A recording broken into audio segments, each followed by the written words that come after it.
Marvel dibeli Disney dengan harga 55 triliun rupiah. Sekarang nilainya lebih dari 350 triliun. Tepat satu dekade yang lalu Disney mengakuisisi Marvel. Saat itu CEO Disney Bob Iger membeli Marvel senilai US dollar 4 billion. Kemudian sejak saat itu keuntungan tahunan bersih hingga masa yang tidak tahu berapa lama ke depannya. Mereka berkreasi akan menarget nilai penjualan 50 triliun rupiah per tahunnya dari serial Marvel. Bagi seorang Iger, Marvel adalah harta karun. Lebih dari 5.000 karakter ini akan menawarkan Disney kemampuan untuk melakukan hal yang luar biasa kreatif dan menguntungkan di masa depan. Terbukti pada saat merilis film Avengers Endgame, Disney meraup untung besar. Avengers Endgame, film ini meraup 5 triliun rupiah di dalam Amerika dan 17 triliun di box office global hanya dalam seminggu masa tayang. Bahkan dalam 87 hari masa tayang di bioskop, Avengers Endgame menjadi film terlaris sepanjang masa. Film ini telah menghasilkan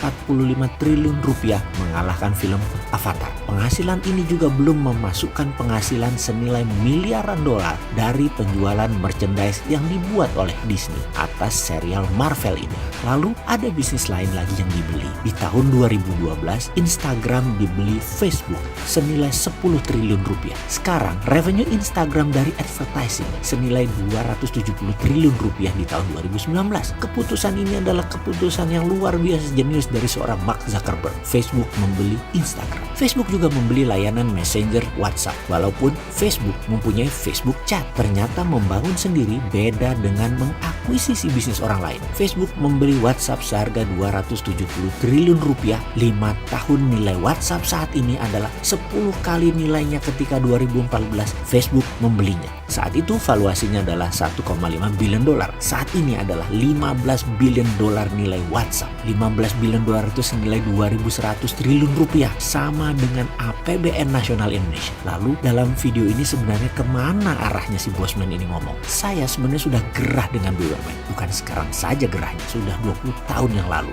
Hanya puncaknya ketika 5 tahun terakhir BUMN dipakai dengan cara aneh bin geblek oleh tukang cuci. Bayangkan, negara berbisnis, rakyatnya adalah marketnya, rakyatnya adalah pasarnya. Inilah dempol. Kalau kita mau gugat, kita bisa saja buktikan bahwa cara kerja BUMN seperti itu melanggar pasal 33. Kita bisa bubrah cara mengelola negaranya kemudian. Oke, kita lanjut. Bagaimana kalau kita urai perlahan satu persatu agar paham duduk perkaranya? Kita lihat dulu apa yang terjadi 5 tahun terakhir. BUMN itu bukan dikelola seperti milik negara dalam tanda petik, tapi milik pemerintah. Seharusnya ubah saja namanya menjadi BUMP, Badan Usaha Milik Pemerintah. BUMN dipegang oleh si tukang cuci. Bayangkan, sudah BUMN itu regulator, BUMN itu operator, lalu sama si Rinso dikerjasamakan antar BUMN. Ya, itu namanya kartel. Kok pada nggak paham ya atas hal ini? Piye toh kalian itu? Terus prestasi BUMN selama ini bagaimana? Dibandingkan dengan berapa? 7 tahun yang lalu. Hutang meningkat, merugi. Wah, jerit, kok bisa gitu? Sampai-sampai ada pengandaian. Jika satu-satunya penjual beras di pasar sudah jualan lebih 20 tahun tapi tiap tahun selalu bilang nggak untung,